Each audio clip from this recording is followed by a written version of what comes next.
নমস্কার বন্ধুরা, আমি রাজু বাংলাদেশ থেকে বর্তমানে সার্বিয়াতে আছি। সার্বিয়ার থেকে বলছি।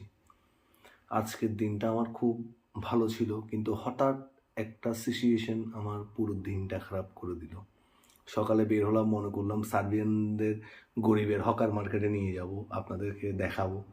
তো যখন ওখানে এন্ট্রি হলাম তখন খুব খারাপ লেগে উঠলো।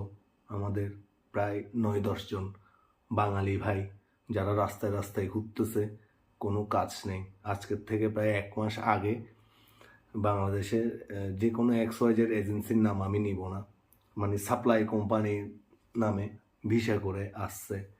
তো ওরা আজকে যখন দেখতেছি মানে এখানে ঘুরতেছে, মানে কি করবে ওরা নিজেরাও জানে না। ওরা যা টাকা নিয়ে আসছিল ওই টাকা নিয়েই ওরা কি এখানে চলতেছে। তো ওদেরকে দেখে খুব খারাপ লেগে উঠলো। আমি জিজ্ঞেস করলাম, ভাই কী সমস্যা? বলছে, ভাই সাপ্লাই কোম্পানির মাধ্যমে আসছি আমরা, এক একজন প্রায় 7-8 লাখ 9 লাখ দিয়ে আসছি সার্বিয়াতে, কিন্তু কি আজকে আমরা বেকার বেকার ঘুরতেছি। ওরা প্রতিদিন বলতেছে কাজ দিবে, কিন্তু আমাদের কাজ দেওয়ার কোনো নামগন্ধ নেই। আমাদেরকে বলছে 800 ইউরো বেতন দিবে, 700 ইউরো বেতন দিবে, এরকম বলে আনছে। ভাই 400-500 ইউরো বেতন পেলেও মোটামুটি আমরা একটা কাজ করে অন্তত সংসারে 2 টাকা পাঠাইতে পারবো। হায় রে জীবন! মানুষ কোন কোন জায়গায় মানুষের সাথে প্রতারণা করে, এটাই দুঃখ লাগতেছে। এই জন্য বলি, আপনারা কোনো আপন মানুষের মাধ্যমে আসেন, দয়া করে কোনো এজেন্সির ফাঁদে পড়িয়েন না, প্লিজ। এটা রিকোয়েস্ট করলাম।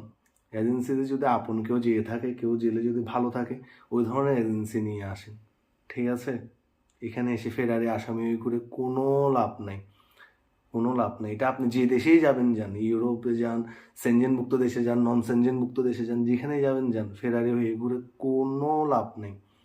দয়া করে দরকার হলে কি 1 মাসের জায়গায় 6 মাস পর, 8 মাস পর, 1 বছর পরে আসেন, কিন্তু আপনি শিওর হয়ে আসেন যে আপনি যেখানে যাচ্ছেন ওখানে কি 2 বেলা 2 মুঠো ভাত আপনি আপনার ফ্যামিলির মানুষকে দিতে পারতেছেন কিনা।